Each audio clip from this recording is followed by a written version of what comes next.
La tercera vez que mi esposo fingió una emergencia, supe que ya no era casualidad, era una estrategia. El mensaje llegó a las 10:17 de la mañana. Amor, es urgente. Mamá está en el hospital. Ven ahora. Mi corazón se encogió igual que las otras 2 veces. Cerré la computadora, inventé una excusa frente a mi jefe y salí casi corriendo del edificio. Otra vez. Por él. Siempre por él. Pero cuando entré al hospital, no había ningún registro con el nombre de su madre. Ninguna admisión. Ninguna urgencia. Solo el eco frío del mármol y la mirada incómoda de la recepcionista que ya me reconocía. Respiré hondo. Esta vez no lo llamé. No lloré en el estacionamiento. No regresé al trabajo con la cabeza baja. Esta vez conduje directo a casa. Mientras manejaba, todo empezó a encajar como piezas de un rompecabezas que me negaba a ver. La primera emergencia había sido un supuesto accidente doméstico. La segunda, un desmayo misterioso. Y ahora esto. Siempre en días clave para mí. Siempre cuando tenía reuniones importantes, presentaciones decisivas, oportunidades que podían impulsarme. Cuando abrí la puerta, lo encontré sentado en el sofá, perfectamente tranquilo, viendo televisión. Ni hospital. Ni ambulancia. Ni madre moribunda. Solo él. Me miró con sorpresa, como si el plan no hubiera contemplado mi regreso tan rápido. ¿Qué haces aquí?, preguntó fingiendo desconcierto. Vine a salvar el día, respondí, dejando mi bolso sobre la mesa con una calma que me sorprendió incluso a mí. Hubo un silencio pesado. Denso. Él apagó el televisor lentamente. Se canceló, dijo al fin. Fue una falsa alarma. Claro, contesté. Como las otras 2 veces. Sus ojos titubearon apenas un segundo. Lo suficiente.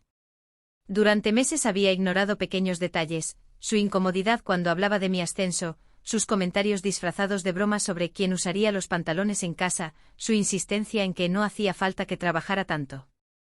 Yo lo había interpretado como inseguridad pasajera. Como miedo al cambio. Pero ahora lo veía con claridad brutal. No eran emergencias. Era sabotaje. Me senté frente a él, cruzando las piernas con una serenidad que contrastaba con la tormenta interior. Perdí otra reunión importante hoy, le dije. La tercera. Él suspiró teatral. Siempre exageras. Es solo trabajo. Esa frase fue el punto final. Es solo trabajo.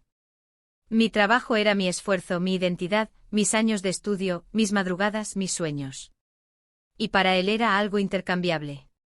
Prescindible. Lo observé con detenimiento. El hombre del que me había enamorado parecía más pequeño en ese instante, reducido por sus propias mentiras. ¿Sabes qué es curioso?, dije con una sonrisa suave. Que hoy no llamé a tu madre. Su cuerpo se tensó. ¿Qué quieres decir? Que fui al hospital. Y no había ningún registro. Por primera vez, no tuvo respuesta inmediata. Su mandíbula se apretó. Habrá sido otro hospital, intentó. Negué con la cabeza. No, cariño. No fue otro hospital. Fue otra mentira. El aire entre nosotros se volvió cortante. Él empezó a levantar la voz, a acusarme de desconfiada, de paranoica. El guión típico. La inversión de culpa. Pero yo ya no estaba en ese papel. Me levanté y caminé hacia el estudio. Encendí mi laptop. Mientras él hablaba detrás de mí, abrí mi correo y redacté un mensaje. No de disculpa. No de excusa. Era una carta formal dirigida a Recursos Humanos y a mi jefe. Detallada. Documentada. Con fechas y capturas de mensajes. No para denunciarlo a él, todavía. Sino para dejar constancia de que las emergencias familiares habían sido manipulaciones externas. Respaldé mi reputación antes de que alguien más la cuestionara. Luego hice algo que nunca antes me había atrevido a hacer, llamé a su madre. Contestó al tercer tono alegre. Hola, querida. Hola, respondí con voz firme. ¿Está usted bien? Perfectamente. ¿Por qué no habría de estarlo? Miré a mi esposo. Estaba pálido. Solo quería confirmar algo, dije suavemente. ¿Ha estado hoy en el hospital? Hubo un silencio breve al otro lado. ¿Hospital? No, claro que no. Mis ojos no se apartaron de él mientras agradecía y colgaba. El silencio que siguió fue devastador. Explícate, ordené. Su fachada se derrumbó en fragmentos. Empezó a hablar atropelladamente, que se sentía desplazado, que yo ya no tenía tiempo para él, que temía que lo abandonara si seguía creciendo profesionalmente. ¿Y tu solución fue mentir? Pregunté con incredulidad. Solo quería que te quedaras, admitió al fin. Esa frase me atravesó. No quería acompañarme en mi crecimiento. Quería detenerlo. Esa noche no dormí en nuestra habitación. Me quedé en el estudio pensando en todas las veces que había reducido mi luz para que él no se sintiera opacado. Al amanecer tomé una decisión. No grité. No hice escándalo. No preparé maletas dramáticamente. Hice algo mucho más frío. Revisé nuestras cuentas conjuntas. Analicé movimientos, gastos, transferencias. Y encontré algo que no esperaba, pagos recurrentes a nombre de su madre. Cantidades considerables. Desde hacía meses. El mismo periodo en que empezaron las emergencias. Mi pulso se aceleró. No solo me estaba manipulando emocionalmente. Estaba moviendo dinero. Cuando lo confronté, su reacción fue aún más reveladora que las mentiras anteriores. Eso no es asunto tuyo, dijo con dureza. No es asunto tuyo. Repetí la frase mentalmente mientras abría el archivador donde guardábamos documentos importantes. Busqué contratos, escrituras, estados financieros. Y entonces lo vi. Un documento que reconocí de inmediato. Una solicitud de préstamo a nombre de ambos. Con mi firma. Una firma que yo no recordaba haber hecho. Levanté la vista lentamente hacia él, sosteniendo el papel entre mis manos. ¿Qué es esto?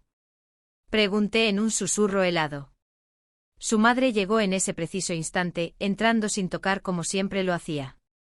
Tenemos que hablar, dijo ella, mirando directamente el documento que yo sostenía, como si supiera exactamente lo que había descubierto. Y en la forma en que cruzó la mirada con su hijo, entendí algo aún más inquietante: él no había actuado solo. El silencio se volvió insoportable. Su madre cerró la puerta con una calma estudiada, como si aquella no fuera una escena de traición, sino una reunión familiar perfectamente programada. No deberías revisar cosas que no entiendes, dijo ella, acomodándose el bolso en el brazo con una elegancia fría. Apreté el documento con más fuerza. Entiendo lo suficiente para saber que esta no es mi firma. Mi esposo evitó mirarme. Ese gesto fue más revelador que cualquier confesión. Solo era un trámite, murmuró. Íbamos a invertir en algo que nos beneficiaría a todos. ¿Falsificando mi firma? Pregunté sintiendo cómo la rabia dejaba paso a una claridad afilada. ¿Eso también era por mi bien? Su madre intervino antes de que él pudiera responder. No dramatices. En un matrimonio no existen lo tuyo y lo mío. Todo es compartido. La observé con detenimiento. Durante años había confundido su control con preocupación, su intromisión con cariño. Ahora veía el patrón, las visitas inesperadas, los consejos sobre cómo debía priorizar el hogar, los comentarios constantes sobre que una mujer ambiciosa siempre termina sola. ¿Cuánto dinero es? Pregunté, ignorando su discurso moral. Mi esposo tragó saliva. No es tanto. ¿Cuánto? 150.000.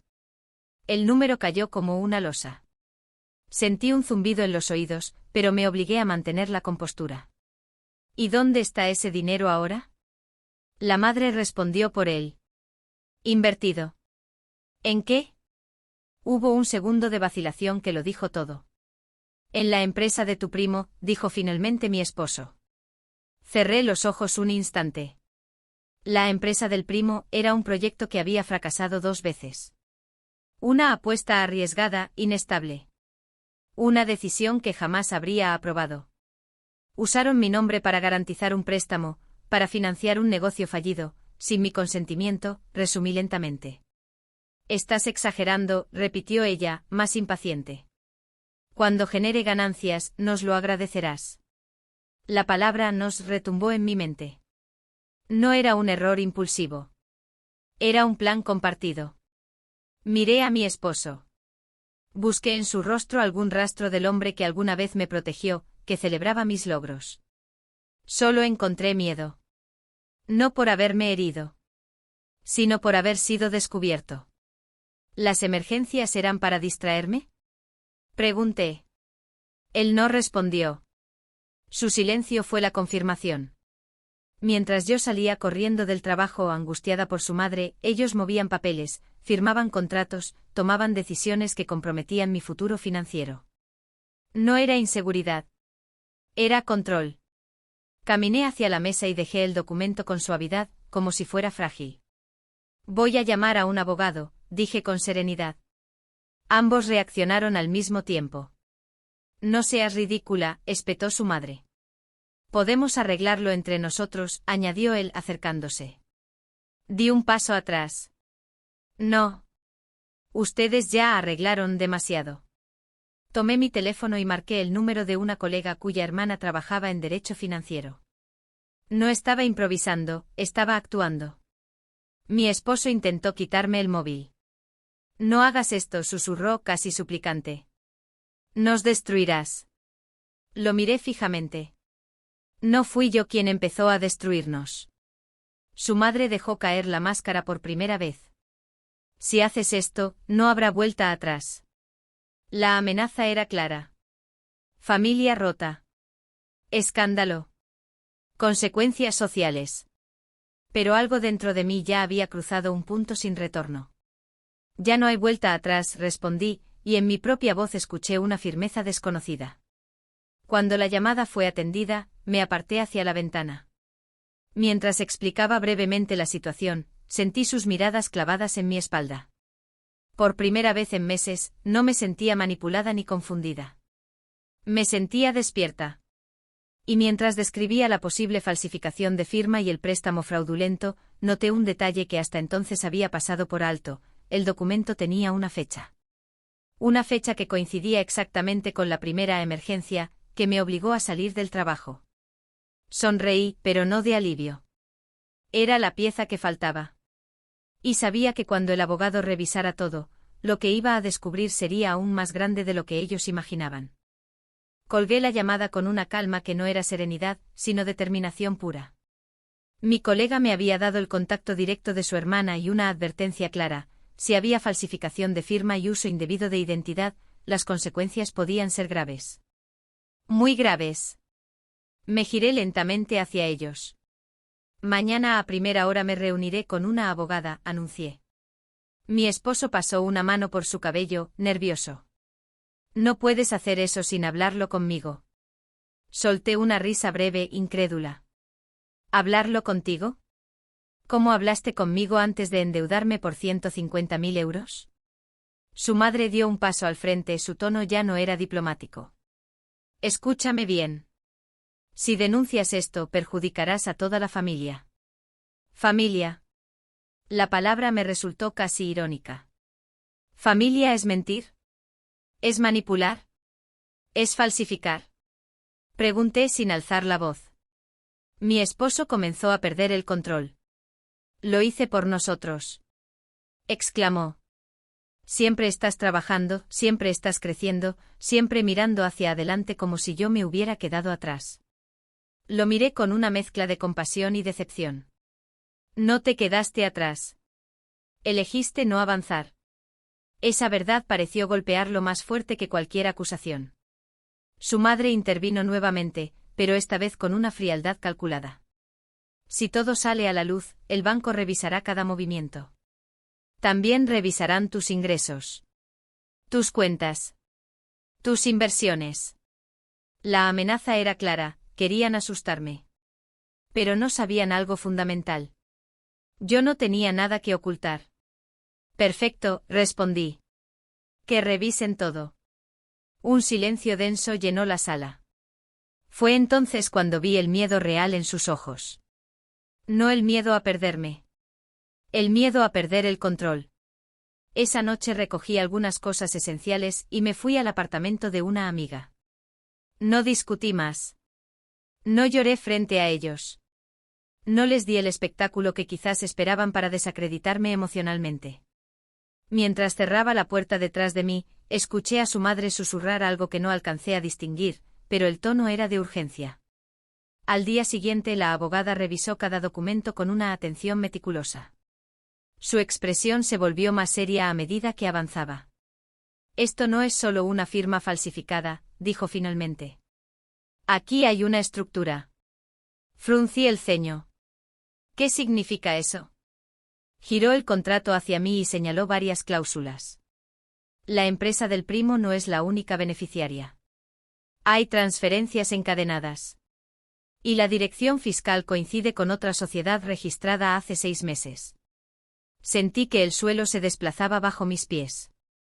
¿Otra sociedad? Sí. Y curiosamente tu esposo figura como administrador suplente. Mi respiración se volvió más lenta, más consciente. Él nunca mencionó nada de eso. La abogada me miró con firmeza. Porque si esta operación fracasa, la responsabilidad financiera principal recae sobre ti. Las piezas encajaron con una claridad aterradora. Las emergencias. Las distracciones. Mi ausencia estratégica. Mi firma replicada.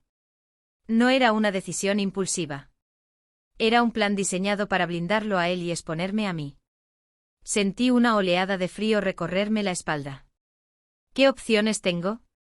La abogada enumeró varias: denuncia penal por falsificación, impugnación del préstamo, medidas cautelares para congelar movimientos financieros, e incluso acciones por daño patrimonial. Cada palabra era un golpe seco de realidad. Cuando salí del despacho, mi teléfono tenía 7 llamadas perdidas de mi esposo y 3 mensajes de su madre. El último mensaje decía: podemos arreglar esto si vienes a casa ahora. Observé la pantalla durante varios segundos. Arreglar. Esa palabra ahora significaba algo muy distinto. Mientras caminaba hacia mi coche, recibí una notificación bancaria. Intento de transferencia rechazado. Monto elevado. Desde nuestra cuenta conjunta. Me detuve en seco. No estaban esperando negociar. Estaban intentando mover el dinero antes de que yo actuara. Y en ese instante entendí que la verdadera batalla no apenas comenzaba, sino que llevaba meses desarrollándose a mis espaldas. No respondí al mensaje. No volví a casa. No pedí explicaciones. Esa versión de mí, la que buscaba diálogo con quien ya había decidido traicionarla, había desaparecido. En lugar de eso, llamé a mi abogada. En menos de 48 horas, las cuentas quedaron bajo revisión legal. Se solicitó una auditoría formal. Se activaron medidas cautelares para bloquear cualquier movimiento sospechoso. Y lo más importante, iniciamos el proceso para impugnar el préstamo por falsificación de firma. La reacción fue inmediata. Mi esposo apareció en el apartamento de mi amiga, pálido, ojeroso, desarmado. Ya no era el hombre seguro que manipulaba emergencias, era alguien acorralado por sus propias decisiones. No pensaste en lo que esto iba a provocar, me dijo con voz quebrada. Lo miré fijamente. Tú no pensaste en lo que provocaste cuando decidiste usar mi identidad como garantía. No gritamos. No hubo lágrimas dramáticas. Solo una verdad desnuda entre los dos. Días después el banco confirmó lo que ya sabíamos: la firma no coincidía con mis registros oficiales. La investigación interna se amplió. La sociedad vinculada al primo comenzó a ser examinada. Y el nombre de mi esposo apareció en documentos que él juraba que no eran importantes. Su madre dejó de llamarme cuando comprendió que esta vez no podía presionarme con culpa ni amenazas sociales. El control que había ejercido durante años se desmoronaba bajo el peso de la legalidad. Pero lo más importante no fue el proceso judicial. Fue mi transformación. Volví al trabajo con la frente en alto. Me reuní con mi jefe, expliqué la situación con hechos y documentación, y asumí responsabilidad, solo por lo que realmente era mío. Mi reputación no solo se mantuvo intacta, se fortaleció. Porque mientras otros actuaban desde el engaño, yo actué desde la transparencia. Semanas después, recibí una noticia inesperada. Me ofrecieron el ascenso que había estado persiguiendo. No por lástima. No por compensación. Por mérito. El mismo crecimiento que él intentó frenar se convirtió en mi impulso definitivo. El proceso legal siguió su curso. Las consecuencias alcanzaron a quienes habían creído que podrían usar mi nombre como herramienta silenciosa. Hubo acuerdos, sanciones, responsabilidades que asumir. No fue rápido ni sencillo, pero fue justo. Y una tarde, mientras firmaba los últimos documentos de separación, comprendí algo que lo cambió todo. Nunca se trató solo del dinero. Se trató de poder. De quién decide, quién crece, quién brilla. Durante años disminuí mi luz para que otros no se sintieran incómodos. Pensé que amar era adaptarse, ceder, suavizarse. Pero aprendí que el amor que exige que te apagues no es amor. Es miedo disfrazado de dependencia. Hoy vivo en un espacio que elegí yo. Trabajo en lo que construí yo. Firmo únicamente lo que decido yo. Y cada vez que alguien me pregunta cómo tuve la fuerza para enfrentar todo aquello, sonrío con una serenidad que antes no tenía. No fue fuerza. Fue límite. Porque la tercera vez que fingió una emergencia creyó que volvería a correr para salvarlo. Pero lo que no imaginó fue que esa vez yo correría, para salvarme a mí.